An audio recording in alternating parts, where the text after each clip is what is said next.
and it's just, yeah, if there was a way, and I say this, if there was a way to really promote bodybuilding, where not just you ladies, but the whole aspect of the sport. Hmm. If you can get people to, like, big names, big sponsors, get people to get back, I think they would be better. Like maybe prize money wise, more opportunities on network television again, like it was back in the day. But like I said, we all know it's about profitable, what makes money for the bottom line. Like, remember, my Yes. favorite scene was, it's a scene from the movie The Incredibles, the first movie, where Bob's boss was telling him, it's it's your job to keep the company in the black. And that's the thing is, it's about try to keep in the money. If you get in the red, you start losing money. But if you stay in the black, you don't lose anything. But yeah, it's just a lot of stuff. It But is. like I It is. There's said, lots of players, lots of things to think about. So yeah, I mean, and the more people like you support us and put our names out there, that just provides more opportunity for social media interaction with people, etc. So yeah, again we appreciate you and what you do. Wings of Strength, I mean, has done. I think if we have more productions like production companies like Wings of Strength, I think that would help as well. I mean, they're kind of they are the goat out there, and we highly appreciate them. At that NPC workshop that I was at, Alina was there, Linda Murray was there, like everybody was there. Jake Wood, they were all there. So those are great opportunities for a lot of these amateur women, who the majority of the audience was, and pros to congregate, to meet, to socialize with them, and ask questions about what's going on in the bodybuilding industry. hmm like Jake Wood, great guy. He's been really an advocate for women's bodybuilding. I'm gonna quote another one favorite Wood, Denzel from from Training Day. Jake, I want that money. I want that gun. Jake, and like I said, if there's guys like, one thing, if I had not Jake Wood's money, if I had Bill Gates' money, I would love to sponsor ladies like yourself. I would love to do like something, like one thing I would love to do, go to the promoters and say, like, you know what, you got to show you don't have women's bodybuilding. You got to show you don't have women's physique. I want to sponsor that. I mean, what does it cost? Say, oh, just write a check, yada yada, blah blah blah. But make sure, hey, I can write it off as a tax write off. Hmm. That's I think that's one thing. And I said again, there are guys out there who are smart. If you can, like I said, if you get like a coalition of guys who are a fan of women bodybuilding, and say, you know what, if we can put like maybe 1,000 here, 1,000 guy, 1,000 here, 1,000 there, go to promoters, say, hey, you know what, we want to sponsor a women's bodybuilding show. We want, I know you got a show, you don't have women's bodybuilding, we want to sponsor it.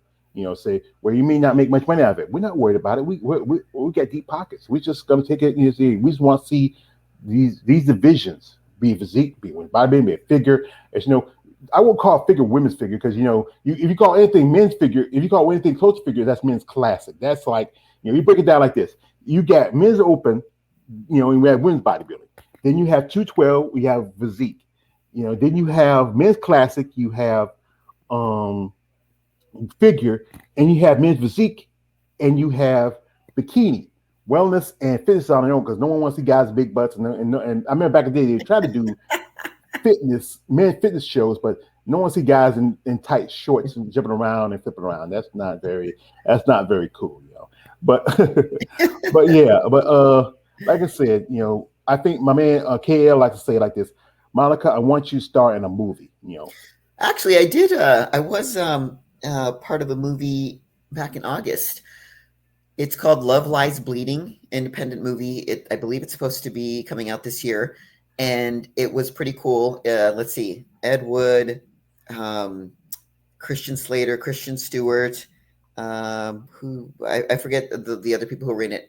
It was filmed in New Mexico and LA. These big name people did not go to New Mexico, but what it is the storyline is there's a woman who I believe like murders or leaves her boyfriend or husband, becomes a lesbian, gets on steroids, wants to be a bodybuilder, which is where we come in.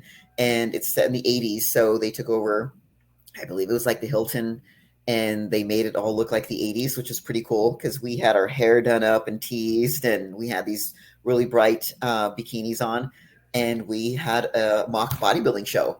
So that's the part that we were. There were a few of us there. There was a lot of the, I believe it's the WN, the Natty division that they Or have. One of them, natural. there were a few of those women there who were in it as well. So it was actually a really good experience. It was fun, but we did play bodybuilders in the 80s, and there were some scenes of us working out and getting pumped up, and then obviously doing a show. So that'll come out soon. I'll send it to you when I know more. All right, appreciate it. The part where y'all working pumping out. Those guys. Like they're like, yeah, like this. Like I said, this is old school space. And lady, you ladies rock hard, we'll rock hard. And yeah, that's great because you know what? I think there's not if other than maybe movies like Pumping Iron, there was a couple of stuff. I think I remember I saw a movie with a woman by the name Keegan Clyde. It was called Armed and Dangerous with John Candy and Mm-hmm. Eugene Levy. And you don't see as many women in movies anymore like you used to. Remember that movie The Cell with Jennifer Yeah. Lopez? You saw Yes. Kim Zavetsky. I think Yep. that was that year before she quit.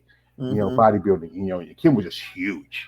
She She was was. huge. Yeah, She I think that was. was the reason why they changed that. They put it in the weight class and put in there that 19% rule because Kim was getting bigger. Kim had that great look. She beat Linda Murray twice, but then she started changing. Then Kim did something where she dropped a lot of muscle, did fitness and figure, and this seemed to me as a fan of bodybuilding, I feel like I slapped the face. You could have just retired like Linda and been done, but you came back and and just didn't work for her that well. But people like Linda Murray, Iris Kyle, you got to meet the 10-time champion, the 8-time champion. Those ladies really represent what women's bodybuilding was Oh back yeah. then, and I think they want to bring that blueprint. I mean, there's a debate that back in 2014. If we're, I think the women's bodybuilding could have kept on going if Mm-hmm. they gave the title to Alina, because Alina had that look. She had that very great look to her, very feminine look to her. It was people didn't like Iris because Iris going around, she's winning both Miss International and Miss Olympia. I think some ladies even talked about how they felt like she was taking it. But the fact was, when you're doing Miss Olympia, you only get $25,000, and you could do another show and make another $25,000. You gotta make it where the money's at. I Exactly. understand that now. As I've been doing this content, but if they gave, like, if you think about it, if Andrea could make like $100,000 doing the Miss Olympia, instead of just making, okay, I gotta make $50,000, get a little prize money and get a car and a truck over the Rising Phoenix. If they could high price, look at Heidi Chopin walk away with almost nearly $500,000. Mm-hmm. And then people like Natalia and Andrea and some of the other divisions, I think the 212 guys make about almost $400,000, and the other divisions don't even crack $100,000. But if, like I said, if Andrea and people like Natalia and others can get that much money, they wouldn't have to do shows like like how many like that's why I think you cut down the number of physique competitors, and because Natalia was doing like 5 or 6 shows last year. Yeah. And then if they can make the money in shows like the Olympia, they wouldn't have to do other shows. But I know it's about being competitive and being out there. I understand that part, but still, I think it takes away opportunities. Now that they don't have the point system anymore, it's going Mm-hmm. to be difficult. A lot of competitors to get there. They have to either, wing it a prayer, a wing it a prayer. Apparently, it's more drugs. So, according to all these civilians. Just you on steroids. You're like, like it was this Kevin Hart skit where the guy said this guy is like a bodybuilder. He's working at T-Mobile. Said, welcome to T-Mobile.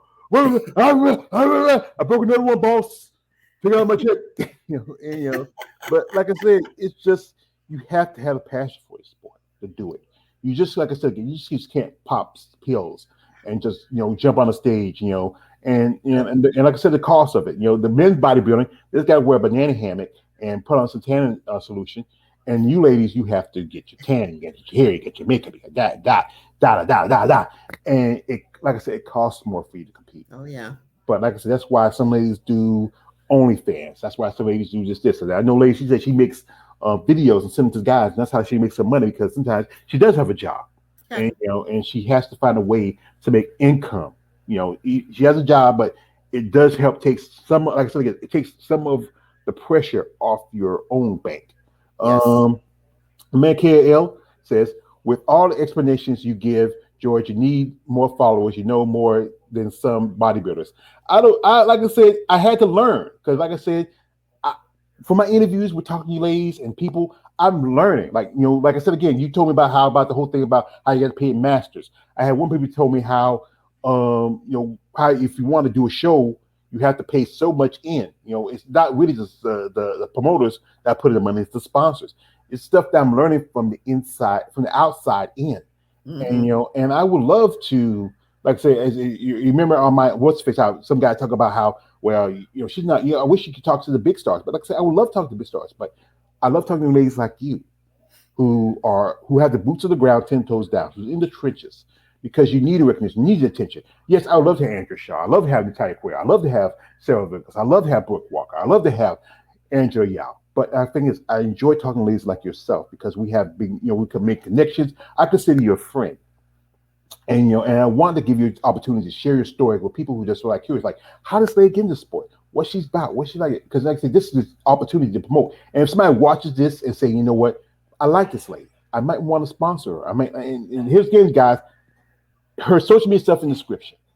If you want to sponsor Monica in the next competition, be genuine. Reach out. Don't be these guys saying, "Oh, Monica, I saw those pictures where you're showing off your pecs, and I saw those pictures with you." No, stop it. Be a guy saying like, you know what, Miss Perez, I want to see you get your next level. I want to see you grow as an athlete. If you need something from me, like okay, if you need, okay, I can like do this. I can pay for your plane ticket to your next show. I can set up your room, get your reservation, and that was maybe shave a few bucks off your pockets where you don't have to worry about anything. That's what we need to see more people do. But the fact is, some people, there's a lot of undercover schmoes who don't want people to Mm-hmm. know that they like female bodybuilders. They like to keep low on the down low. But the fact is, people like myself who are fans of your ladies, who respect your ladies, who I do see y'all. That's the sexual object part about it, the sexual fetish of it, but also I respect you as athletes. And it's funny how people, and this is on even on that end, where the guys still make more money than you because they're expecting the big, like I said, if you look at it, this men's bodybuilding have a larger fan base. It's going to be guys who fan of bodybuilding, guys who are come say who fan of bodybuilding, and maybe a few women. But with you women, I think your fan base is most of us men who are fond of women bodybuilding, find you attractive, find you mysterious. And like I said, you even though you're not what they consider standard of a woman, you're still a woman. And Mm-hmm. it's just you just bring a different look that I think really guys like Balls Deep, my man KLA, Raheem, all these other guys who's right here right now who are here just asking questions because they are curious and they follow you and they want to know about you. I know you just probably they just got maybe 3 or 4 more subscribers to your IG and your social media, but that's why I like doing these interviews. Give you Sure. the opportunity to get out there so people can see you, know who you are. And if someone out there, so again, who's genuinely interested in supporting you ladies, that'd be a great thing. Oh, 100%. And like I said, I mean, I can't tell you how much we appreciate you. Just giving us the opportunity, giving us the exposure and the platform, as you mentioned earlier. And in regards to sponsorships, I mean, who wouldn't turn down a real sponsorship? It would be great. And a real sponsorship is actually, like you said, paying for something or not being an ambassador. I don't want to be Monica 10% off of this jewelry. That's 15% not off, sponsorship. yeah. So, or some ladies say they usually they do like some kind of spokesman stuff, and then and you say, hey, they get paid if somebody buys a product and that's on their social media that's like 20% off on a apparel or some kind of or pre workout mix or like that. My man, KLA the Wanderer, she's Wonder Woman, yeah, Wonder Woman. Thank you very And much. also he said I didn't seen her in IG, but now you see her Yep. here. So Yeah. but like I said, Yeah. we're not gonna hold it too long. Like Yeah. I said, I know it's been a busy day for her. She's I and she had puts legs today. So yes. oh my God, legs! I often hear some ladies would have leg days like that episode. I love, like I said, I love quoting stuff from movies. That episode of remember of Charlie Murphy, the Rick James, when he said, "What about my legs?" Charlie Murphy about Rick James, we beat the hicks. Some ladies be like that. I mean, a leg day. I got a lady. I probably go to the gym tomorrow. I do treadmill. I got two bad knees like Stone Cold Steve Austin. I try to, and I got a bad hip with arthritis. I try to do my best because back was it not long ago? I was taking care of my mother. My mother was sick. I took Hmm. care of her for at least 4 or 5 years. I remember that. Hmm. Yeah, she when she passed away, Hmm. and I My was nearly condolences. five Yeah. hundred. Yeah, I was nearly 500 pounds, and then I started. You know what? I don't have nobody to take care of myself, and I went and I took care of. I said, you know what? Let me do this better. So before you know, I dropped down to just a little bit under 400 pounds. I did a bounce back because the holidays, the holidays get you. They're cooking that good ham. But I'm trying to say, I'm trying to keep myself motivated. Sometimes I get on the treadmill, I put on my headphones, I listen to my music, I lift the weights. I try to do not too much because I got a little issues with my shoulder. But I it's just trying to stay motivated Yes. and talking to you ladies and seeing where you come from, what you do, how you do it. There's days where I get out of the bed and my bed's like my lover. It'd be like, baby, you can't leave me, baby. You can't go. Stay with me. I said, okay, baby, I'll stay with you. But then there's other days, you know what? You be saying, you can't leave me, you can't go. So you know what, baby, I gotta go. I gotta do something. I gotta go to work, baby. I gotta go work. And that's just the thing about it. I mean, you ladies really conversations I have with you, you really motivate somebody like me. I really, and I also like I said, I appreciate you, who you are and what you do. And I think some people need to recognize this. And this is something stupid that Kay always say, you know, George, be a vegan. Hell no. I'm gonna keep saying this. I Yes, I will eat plants, but not for the rest of my life. I like the taste of meat. I like the nicer piece of turkey. And like right now, I'm gonna after I finish with this interview, I'm gonna cook something because I'm getting hungry. Same I here. like that.